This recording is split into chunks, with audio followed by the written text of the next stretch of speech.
Welcome to NR Pathshala. Today we'll be discussing the lesson Nanu Mattu Hunchimara. Class 5, Siri Kannada. Nanu means me. Mattu Hunchimara. Hunchimara means tamarind tree. ಪ್ರವೇಶ.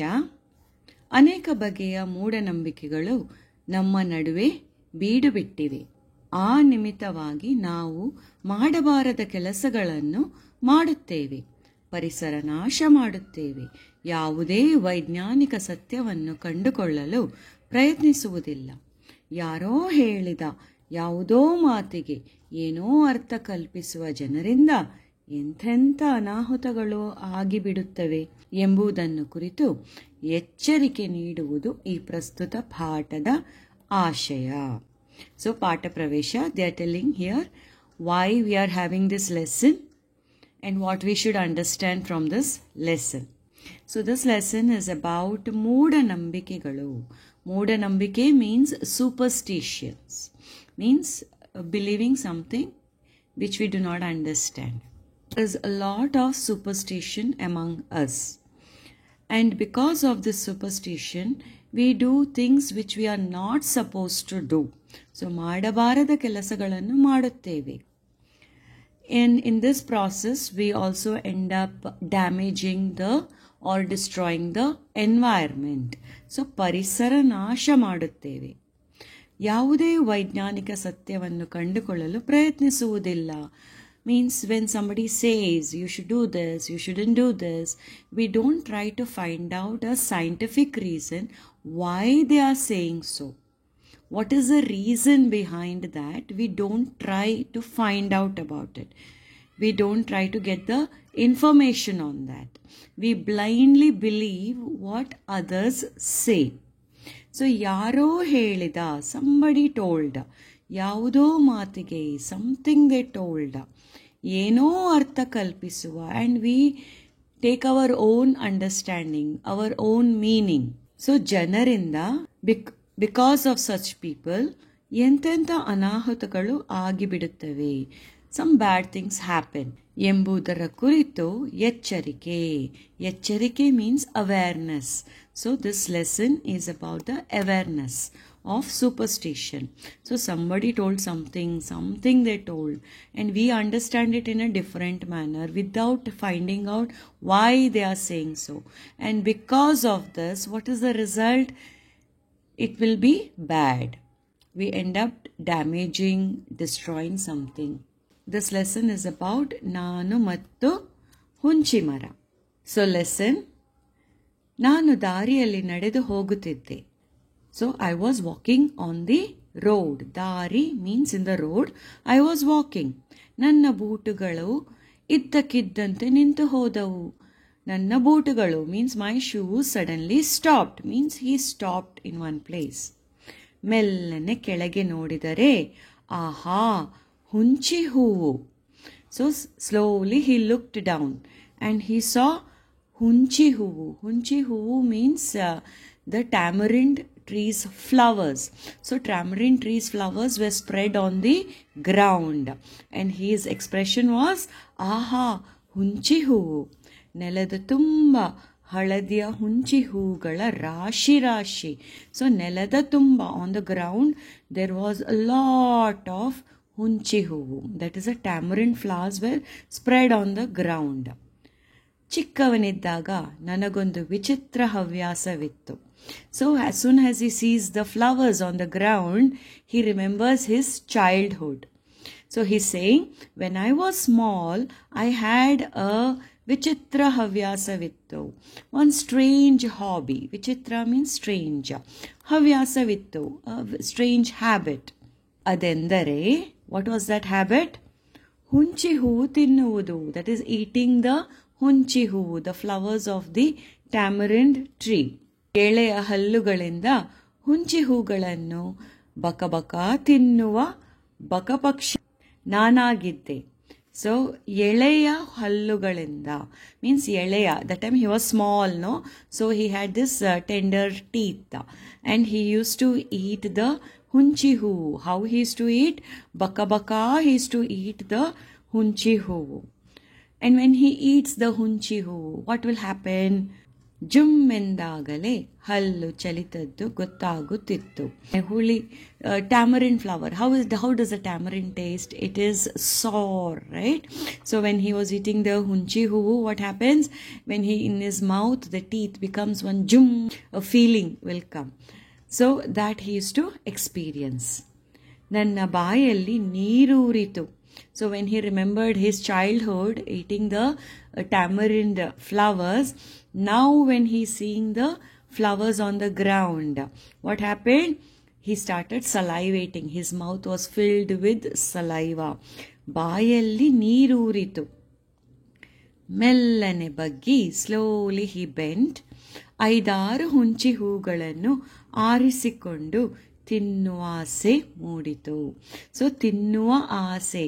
Now he had a desire to bend slowly and take at least 5 hunchi hoovu and eat them.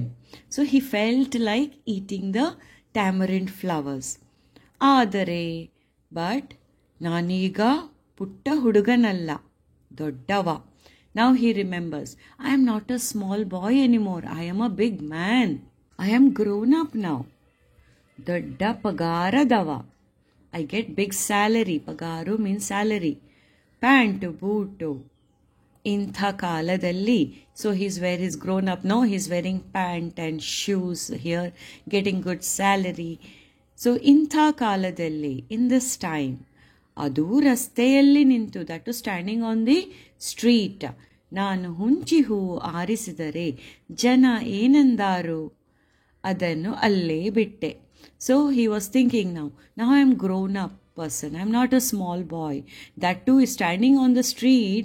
If I start picking the tamarind flowers, what will people think about me? What will they say? ಜನರು ಏನಂದಾರು, ಅದನ್ನು ಅಲ್ಲೇ ಬಿಟ್ಟೆ. So he left that thought there only. Boot cut ಊರುತ್ತಾ ಮುಂದೆ ಸಾಗಿಬಿಟ್ಟೆ. So boot cut means with the sound of the boot walking, cut, he walked and he walked away from that tamarind tree. ಮುಂದೆ 1 ವಾರ ನಂತರದ ಅದೇ ಹುಣಸೆ ಮರದ ಕೆಳಗಿನಿಂದ ಹೋಗುವಾಗ ಸ್ವಲ್ಪ ಬಳಿತ ಎಳೆನಾಗರಕಾಯಿಗಳು ಕಂಡವು. ಸೊ ಮುಂದೆ 1 ವಾರದ ನಂತರ, so after 1 week he was walking on the same road where the tamarind tree was there. So ಹುಣಸೆ ಮರದ ಕೆಳಗಿನಿಂದ ಹೋಗುವಾಗ, so when he was going under the tamarind tree, ಸ್ವಲ್ಪ ಬಳಿತ ಎಳನಾಗರಕಾಯಿಗಳು ಕಂಡವು. ಸೊ ಎಳನಾಗರಕಾಯಿ. So when he was walking, he saw there was ಸ್ವಲ್ಪ ಬಳಿತ means slightly ripe fruits were there. So on the tamarind tree, so it is called as ಎಳನಾಗರಕಾಯಿಗಳು ಕಂಡವು. So he saw that small sprouting fruits on the tamarind tree which was slightly ripe over there. And he also saw ಕೆಲವು ಹುಡುಗರು ಹುಂಚಿ ಮರಕ್ಕೆ ಕಲ್ಲು ಎಸೆದು ನಾಗರಕಾಯಿ ಬೀಳಿಸಿ ತಿನ್ನುತ್ತಿದ್ದರು. So he also saw that some boys, they were throwing stones on the tamarind tree and they used to make that fruit fall and they used to eat that fruit. So ನಾಗರಕಾಯಿ ಬೀಳಿಸಿ means put it down, okay, make that fruit fall down by throwing stones and they used to eat. ತಿನ್ನುತ್ತಿದ್ದರು. ನನ್ನ ಬಾಯಲ್ಲಿ ಹಂಡೆ ನೀರು ಚಿಲ್ಲೆಂದು ಚುಮ್ಮಿತು. So he is saying that when he saw that the boys were eating that fruit, that is ಎಳನಾಗರಕಾಯಿ, in his mouth, ಅಂಡೆ ನೀರು ಚಿಲ್ಲೆಂದು ಚಿಮ್ಮಿತು. ಅಂಡೆ ನೀರು means one big pot of water suddenly started flowing in his mouth. ಆ ಹುಡುಗರಿಗೆ ಜಬರಿಸುವ ನೆಪದಲ್ಲಿ ನಿಂತು ಅವರಿಗೆಂದೆ. So he stood there and pretended to scare those boys there. And he said to those boys, ಲೇಲೆ ಕಲ್ಲು ಹೊಡಿಬೇಡ್ರಿ, ಯಾರ ತಲೆ ಹೊಡಿಬೇಕಂತ ಮಾಡಿದ್ದೀರಿ? So he's scolding those boys over there, don't throw the stones over there. ಕಲ್ಲು ಹೊಡಿಬೇಡ್ರಿ, don't throw the stone. Whose head you want to hurt? ಯಾರ ತಲೆ ಹೊಡಿಬೇಕಂತ ಮಾಡಿದ್ದೀರಿ? Whose head you want to break throwing the stones? Means he scolds those boys over there. ನನ್ನ ಗದರಿಕೆಗೆ ಆ ಹುಡುಗರು ಅಂಜಿ ದಿಕ್ಕಾಪಾಲಾಗಿ ಓಡಿಬಿಟ್ಟರು. So those boys got scared when this man was scolding them. So anji means they got scared. Dikkapalagi odibittaru. Dikkapalu means in every direction they ran away. Ayyo ande. So now the man is saying ayyo because they ran away, no? ಅವರು ತೂರಿದ ಕಲ್ಲು ನೇರವಾಗಿ ನನ್ನ ತಲೆಗೆ ಬಡಿದಿದ್ದರು. ನಾನು ಬೇಡ ಅನ್ನುತ್ತಿರಲಿಲ್ಲ. Now he's thinking, because the boys ran away, he's repenting now. He's saying, ayyo, if that stone had hit my head also, I wouldn't have said anything. Avaru toorida kallu, toorida means thrown. Stone, ನೇರವಾಗಿ ನನ್ನ ತಲೆಗೆ, straight if it had come to my head and hit, ಬಡಿದಿದ್ದರು. ನಾನು ಬೇಡ ಅನ್ನುತ್ತಿರಲಿಲ್ಲ. I wouldn't have said no. ಅಷ್ಟು ಪ್ರೀತಿ ನನಗೆ ಹುಂಚಿಕಾಯಿಯ ಮೇಲೆ. That much love I have. ಅಷ್ಟು ಪ್ರೀತಿ, that much love I have for the ಹುಂಚಿಕಾಯಿ. ಹುಂಚಿಕಾಯಿ is a tamarind fruit. That much he loves the tamarind fruit. ಸ್ವಲ್ಪ ದಿನಗಳ ನಂತರ ಅದೇ ಮರದ ದಾರಿಗೆ ಬಂದೆ. Again after some days he came on the same route where the tamarind tree was there. ಅಬ್ಬಾ, ಇನ್ನೂ ಒಂದು ವಿಚಿತ್ರ ಕಂಡೆ. So when he came after a few days, again there was one strange thing happening. ಅಬ್ಬಾ, ಇನ್ನೊಂದು ವಿಚಿತ್ರ ಕಂಡೆ. He saw something there. ಹುಂಚಿ ಗಿಡದ ಇಳಿಬಿದ್ದ ಉದ್ದ ಟೊಂಗೆಗಳನ್ನು ಹಿಡಿದು ಕೆಲವು ಹುಡುಗಿಯರು ಜೋಕಾಲಿ ಜೀಕುತ್ತಿದ್ದರು. So what did he see there after a gap of few days?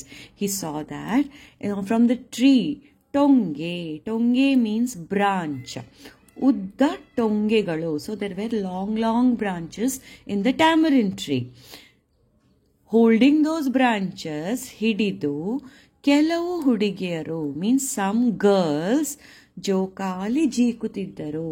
So they were holding that branches and they were swinging on that.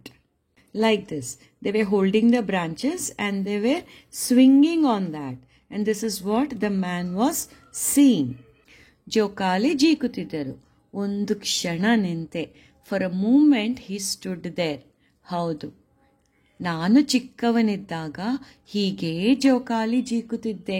ನಾವು again he's remembering his childhood and he's saying, ಹೌದು, yes, ನಾನು ಚಿಕ್ಕವನಿದ್ದಾಗ when I was small also, I also was holding the branch of the tamarind tree and swinging there. 2-3 ವಾರ ದಾಟಿದವು. ನಾವು 2-3 2-3 weeks. ವಾರ means weeks. So after 2-3 weeks, 2-3 weeks passed away. ದಾಟಿದವು. ಆ ಹುಂಚಿ ಮರದ ಬಳಿಗೆ ಬಂದಾಗ, so again after 2-3 weeks he came near the tamarind tree. ಅಲ್ಲಿ ಹಬ್ಬದ ವಾತಾವರಣ. ಹಬ್ಬ ಮೀನ್ಸ್ ಫೆಸ್ಟಿವಲ್. ವಾತಾವರಣ. So there was an environment of festival around the tamarind tree when he went after 2-3 weeks. ಕಾರಣ, reason for this environment was ಡೋರೆ ಹುಣಿಸೆ. So what is ಡೋರೆ ಹುಣಿಸೆ? ಅಂದರೆ ಇತ್ತ ಕಾಯಿ ಹುಣಿಸೆಯೂ ಅಲ್ಲ, ಅತ್ತ ಹಣ್ಣು ಹುಣಿಸೆಯೂ ಅಲ್ಲ. ಇದರ ಮಧ್ಯದ ಹಂತದ ಹಳದಿ ಹಸಿರು ಬಣ್ಣದ ಡೋರೆ ಹುಣಿಸೆ ಹಣ್ಣು. ಸೊ ವಾಟ್ ಇಸ್ ಡೋರೆ ಹುಣಿಸೆ ಹಣ್ಣು? ಡೋರೆ ಹುಣಿಸೆ ಹಣ್ಣು is, so what is ಡೋರೆ ಹುಣಿಸೆ ಹಣ್ಣು? It is a fruit which is not completely raw. Okay? ಕಾಯಿ ಹುಣಿಸೆಯೂ ಅಲ್ಲ. It is not raw, completely raw. ಅತ್ತ ಹಣ್ಣು ಹುಣಿಸೆಯೂ ಅಲ್ಲ. It is not completely fruit also. It is not completely raw. It is not completely ripe also. Somewhere in between stage it is. So ಇದರ ಮಧ್ಯದ ಹಂತದ ಹಳದಿ ಹಸಿರು ಬಣ್ಣದ ಡೋರೆ ಹುಣಿಸೆ ಹಣ್ಣು. So it was somewhere in between. It was yellow. ಹಳದಿ means yellow. Hasiru means green. So it was having yellow and green color fruit.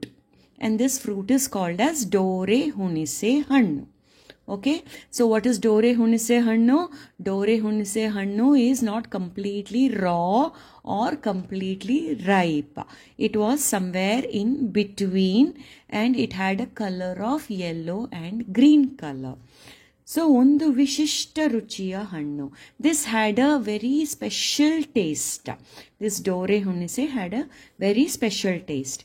ಈ ಹಣ್ಣಿನ ಅದ್ಭುತ ರುಚಿಯು ಅಫ್ಕೋರ್ಸ್ ಮಾವಿನ ಹಣ್ಣಿನ ರುಚಿಗಿಂತಲೂ ಮೇಲು. So how was this tasting? It was tasting wonderful. It was tasting better than of course ಮಾವಿನ ಹಣ್ಣು. That is of course ಮಾವಿನ ಹಣ್ಣು is one type of mango. It was tasting better than this mango. It was tasting very good. ಮತ್ತೊಂದು ವಾರ ಕಳೆಯಿತು. Again 1 week passed away. ಆ ಹುಣಸೆ ಮರದ ಹತ್ತಿರ ಒಂದು ದುಂಡಾದ ಬಂಡೆಕಲ್ಲು ಇತ್ತು. So again 1 more week passed away. Again he was going near the tamarind tree. So near the tamarind tree ಒಂದು ದುಂಡಾದ ಬಂಡೆಕಲ್ಲು means there was one big stone near the tree. Okay, so near the tree there was one big stone over there. So ದುಂಡಾದ ಬಂಡೆಕಲ್ಲು ಇತ್ತು. ನಾನು ಸಂಜೆ ಗಾಳಿ ಸೇವಿಸುವ ನೆಪ ಮಾಡಿಕೊಂಡು ಅಲ್ಲಿ ಹೋಗಿ ಕುಳಿತೆ. ಸೊ ನಾನು ಸಂಜೆ, that is in the evening, ಗಾಳಿ ಸೇವಿಸುವ ನೆಪ ಮಾಡಿಕೊಂಡು, in the pretense of getting some nice cool breeze, he went over there and sat on that stone. Okay, so the man comes and sits on the stone in the evening.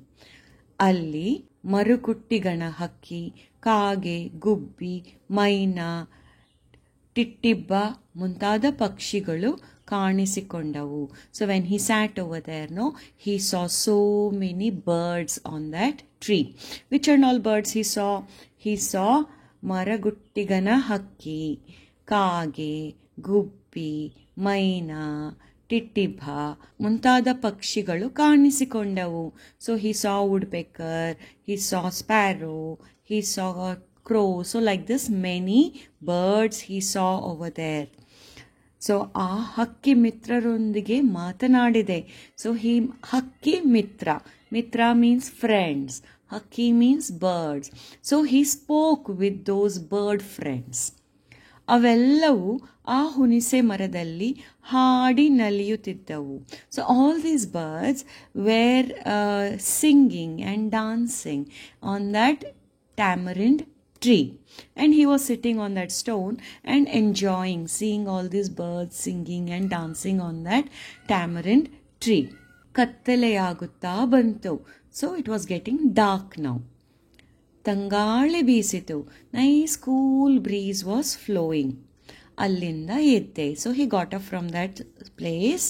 ಹುರಿದ ಹುಂಚಿಕಪ್ಪ ಕುಟುಂ ಕುಟುಂ ಎಂದು ತಿಂದದ್ದು ನೆನಪಾಯಿತು.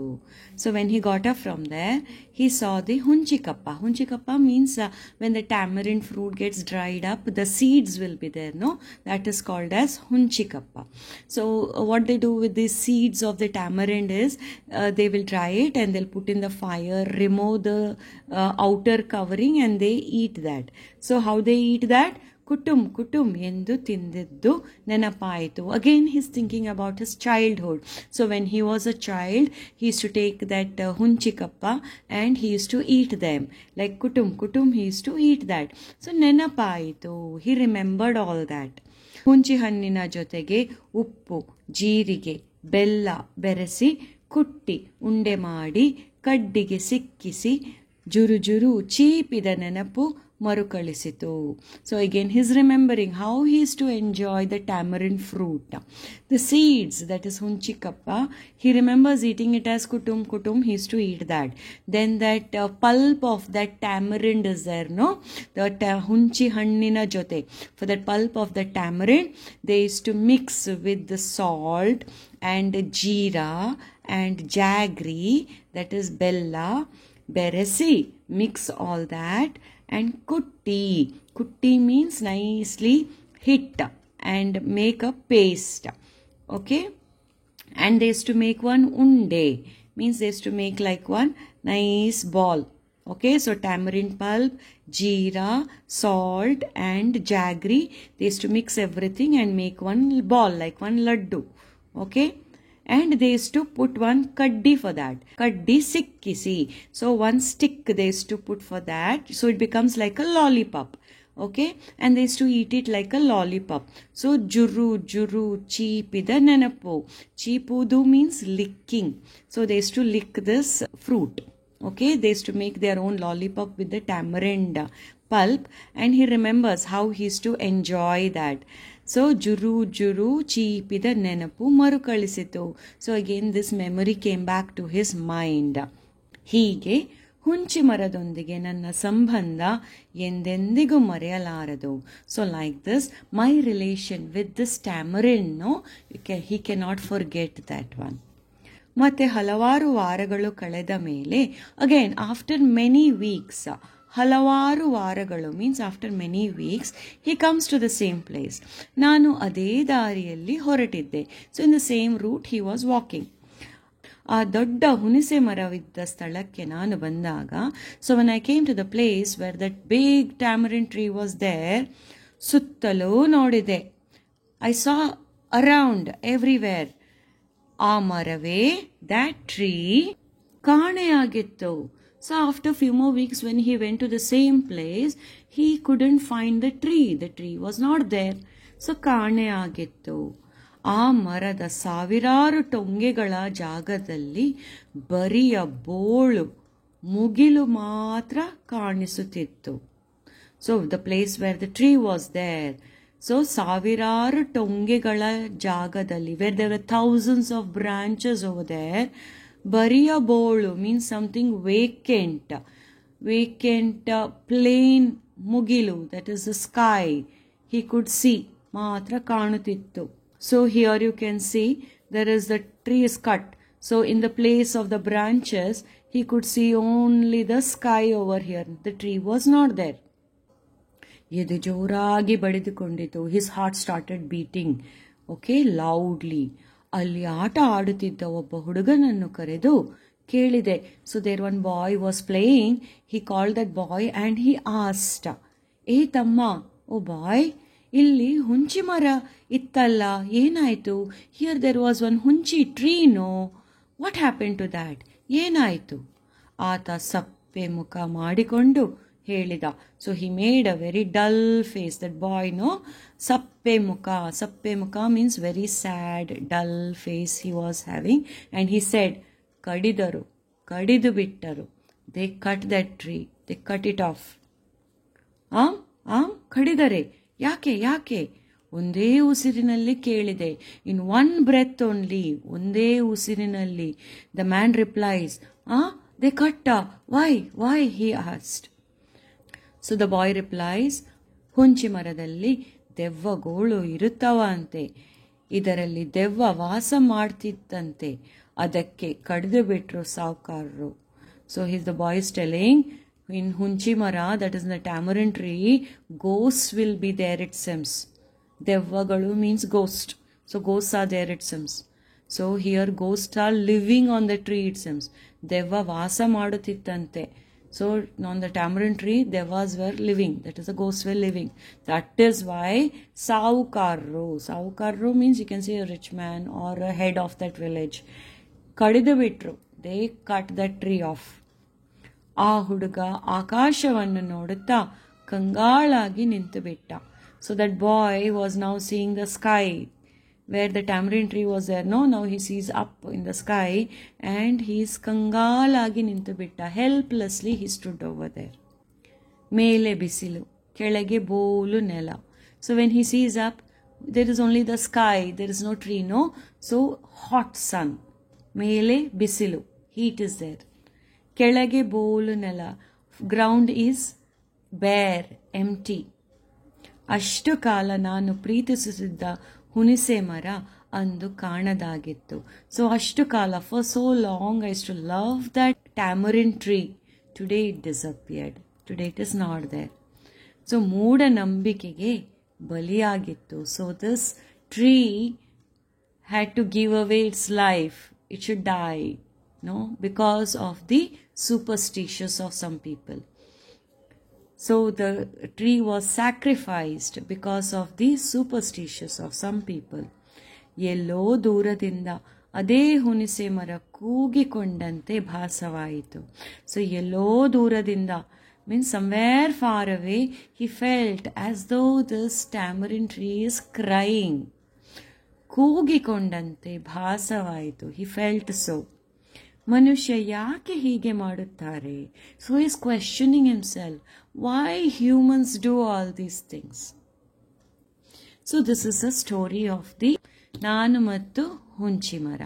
So in this story you can see that this man, after he's grown up, when he goes near the tamarind tree, he remembers his childhood, how he used to enjoy and around the tamarind tree. He used to eat the flowers, he used to eat the fruits of that, he used to make sweets out of that, he used to swing on that tree. He was so happy. But what is this superstitious over here? Grown-up people, they have some superstitious. They develop some superstitious. Here it is like the ghosts are living in the tree. Now nobody saw that ghost is there. Okay? It is just a belief without any proof. So nobody tried to find out also whether it is true or no. They didn't put any effort to find out. Just believed that there are ghosts in the tree. So without having a second thought, they just cut off that tree. Now because they cut off the tree, the nature is getting disturbed over here. It's affecting the nature, right? It is damaging the nature. It is also affecting the children here. They are deprived, of the fruits and the enjoyment and the happiness they can have around the tamarind tree.